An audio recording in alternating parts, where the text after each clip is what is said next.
Interview. हाँ कैसा है? ठीक हो भाई? क्या नाम है? यार मेरा नाम सनाउल्ला है। सनाउल्ला, कहाँ से हो? यार पाकिस्तान से। पाकिस्तान से, माशाल्लाह। कौन सी जगह से? ये सिंध से।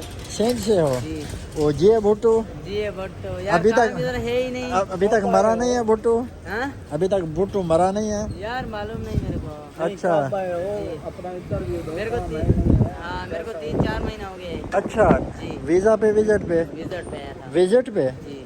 अच्छा, तो काम नहीं मिला? नहीं मिला यार। तो अभी क्या कर रहे हो? यार ट्राली चला रहा हूँ, काम नहीं बिल्कुल नहीं है। अच्छा, जी जी ये भाई ट्राली चला रहे हैं और ये भाई हमको मिले हैं जी। अपना पाकिस्तान सिंध के हैं। अभी भी बोलते हैं जी भुट्टो। वो तो कब का मर चुका है भुट्टो। नहीं, भुट्टो जिंदा है। भुट्टो जिंदा है साहिब साहब? अच्छा चलो, आज यूट्यूब पे आएगी तुम्हारी वीडियो, देख लेना। Okay bye. चलें साजिद भाई।